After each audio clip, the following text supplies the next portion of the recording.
Namaste, and here we are in first of our history sessions in our series on history, and today we are going to talk about the Buddha, Gautam the Buddha, and we are going to talk about the oft-discussed position of many neo-Ambedkarites or neo-Buddhists, and also a lot of secularists that Buddha was actually not a Hindu.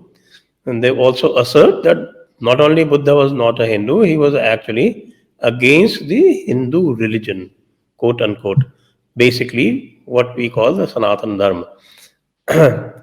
And towards that, they make various assertions, and most of those assertions I have to assert are not just plain wrong, they have no basis whatsoever.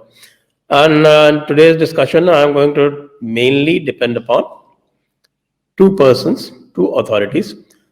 And one is, of course, Konrad Elst, who is once again come on record asserting that same principle that Buddha was every inch a Hindu.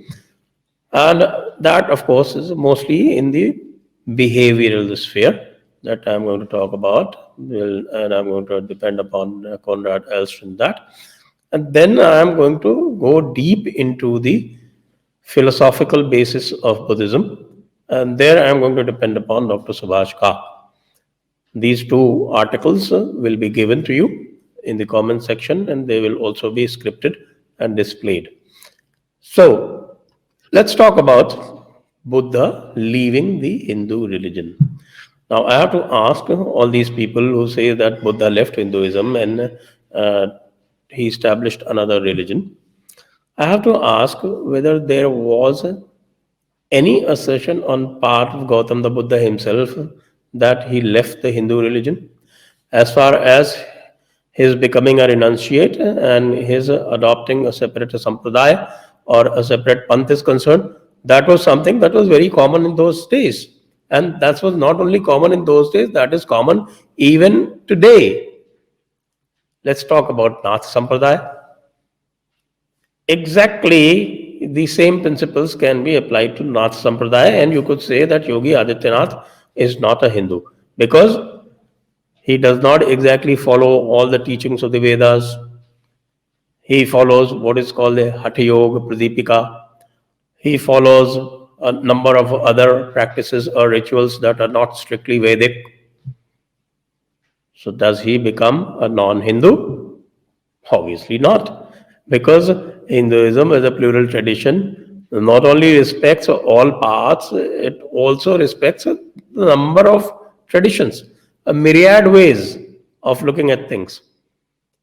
And all through history, the Vedic rituals, the Vedic principles, the non Vedic principles, the non Vedic rituals, the so called pagan rituals, the tribal rituals have all been accepted. That is what is meant by Ekam Sadvipra Bhavada Vadanti. And not only that, the Sanatan Dharma also respects the plurality among people, the different levels of psyche at which people are, and according to those different level of psyche, that they can be either jnana yogis or raj yogis or bhakti yogis or just plain transcendental yogis, and that is related to their states of consciousness that is called Mana, Buddhi, Ahankara, Chitta. That is very common. Now let's talk about Buddha leaving his house. After he left his house, did he also leave his lineage? No. He is always referred to as Shakyamuni, not just reference as Shakyamuni. He is also talked about as a great descendant in the Ikshvaku dynasty. Not just that, Buddha actually claims that he is a reincarnation of Rama. And when these neo-Ambedkarites and Nehruvian secularists, they sometimes accuse the Hindus of appropriating Buddha's legacy and converting him into an avatar in the Dashavatara pantheon. Let me tell you this. Buddha himself claimed that he was a reincarnation of Rama. And therefore, you should credit the Sanatana Dharma with the big heart that they actually accepted that claim. That claim was made by Buddha himself. He said that his father Shuddhodana was actually Dasharatha. Sorry, mother was Kaushalya. And his wife, whom he gave up, Yashodhara, was actually Sita. Anand, his chief disciple, he said he was Hanuman. This is Buddha on record himself. Then his different ways, well, his different ways are legion, because he always taught what is called Sheel. What is Sheel? Sheel is the same principle which is applied in every walk of Sanatana Dharma. That is using sadhana to achieve the liberation, moksha, or what is called in Buddhistic terms, nirvana.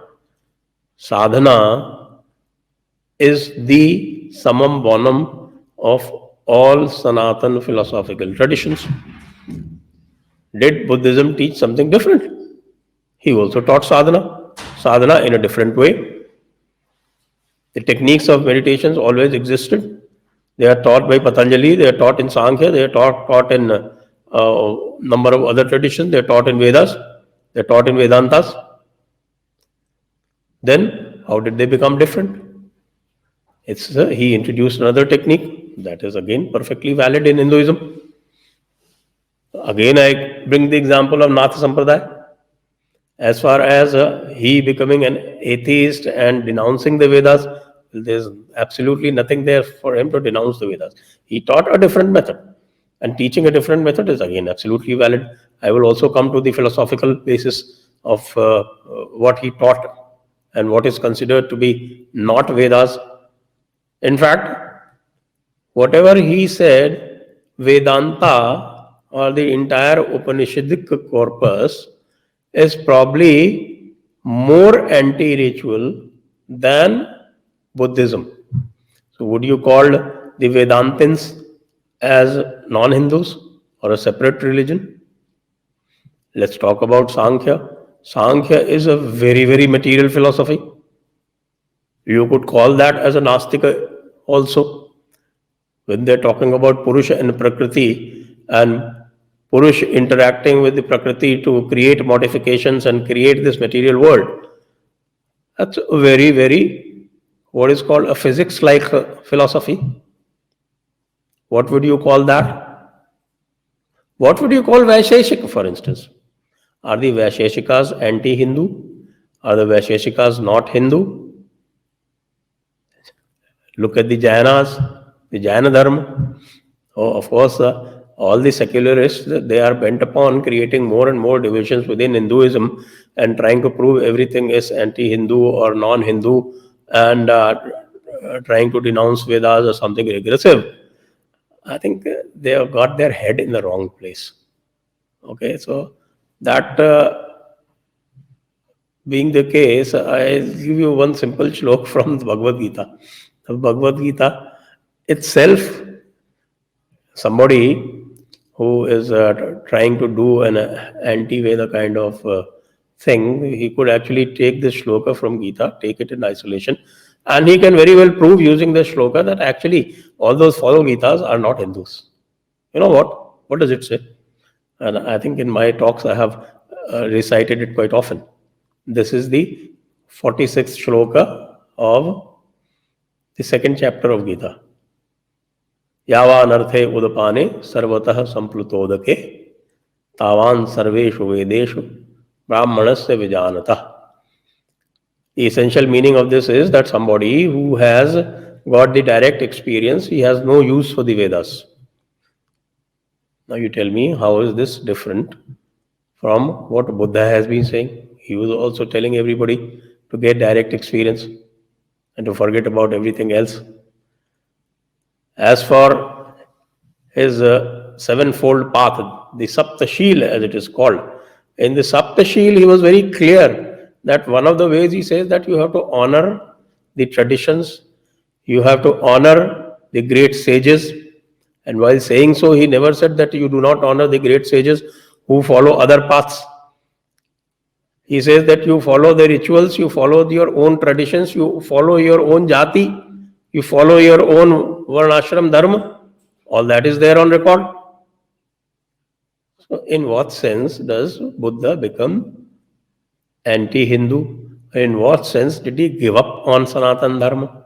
In fact, there was never any sense of giving up anything for starting something new. That is why Buddhism lived here without any problems, and whenever it went outside, and it also interacted with other kind of religions like Confucianism, like Tao, like Shintoism, there was never any conflict because it was the same thing being said in a different manner.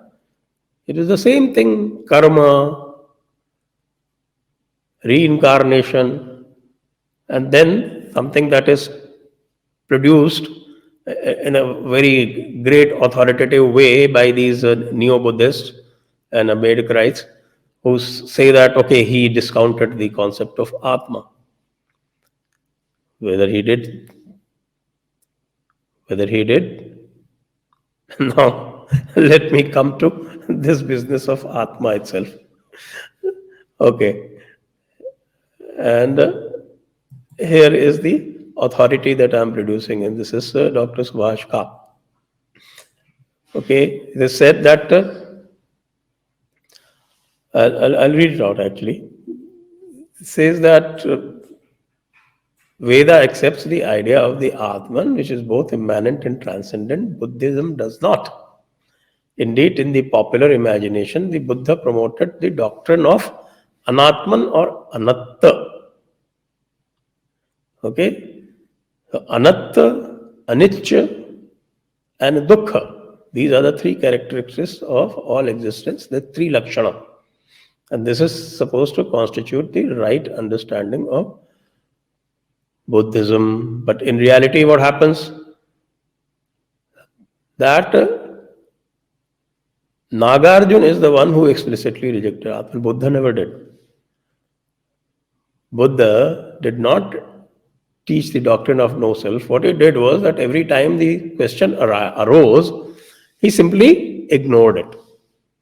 And there are so many fables around him. It says that somebody who came to him as a Nastika and asked him, does God exist? And to the Nastik, he would say, yes, he does. And then an Astika would come and would ask him, does God exist? He would say, no, he does not exist. And he told the people the reason for saying so, because people said that, okay, in the morning somebody had come and you said God does not exist. And in the evening somebody comes and you say the God exists. What kind of confusion this? And we people who are following you so earnestly, we are getting confused. And he explained. He was definitely an enlightened man. There's no doubt. And there have been so many enlightened men. And he was an especially enlightened man and recognized as such by the Sanatanas. He said that if I tell him what he wants to hear, then his seeking will stop. And ultimately, in this tradition, in this land, seeking is everything. You have to connect, you have to seek. And it is only by seeking that you realize the self. How you do so is that Parinirvana Sutra,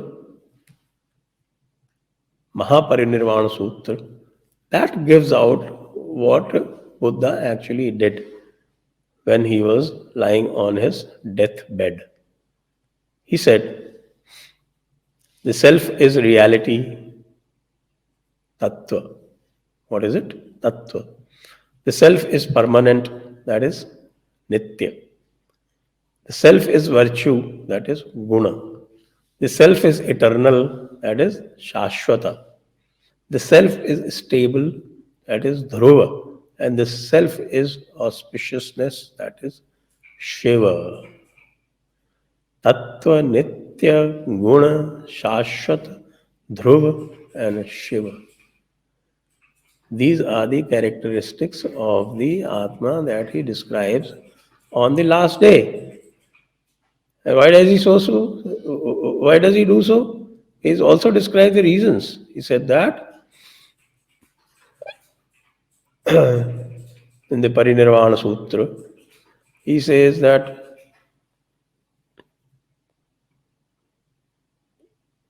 consider that non-self.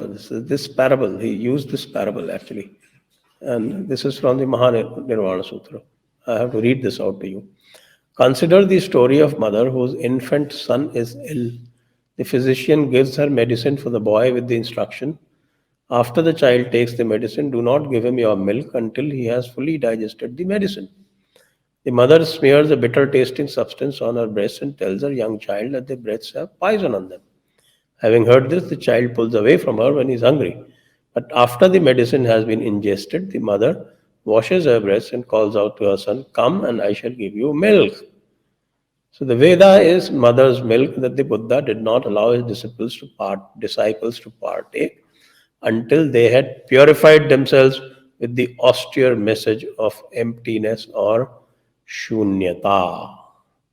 So this is the secret of Buddhism. This is the secret of Buddha's teaching. And therefore, all those who tom this theory that Buddha renounced Hinduism, Buddha gave up on Hinduism, let me tell you that in his time there was never even a concept of conversion.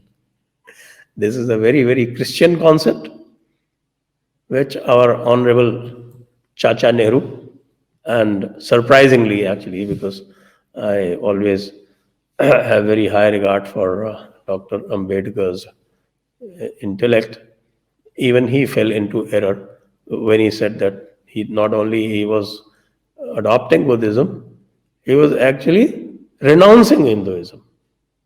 Sorry, even if he says that he renounced Hinduism, he did not do so. He actually embraced Hinduism in a different way. Thank you. Namaste. Dhammam Sharanam Gacchami.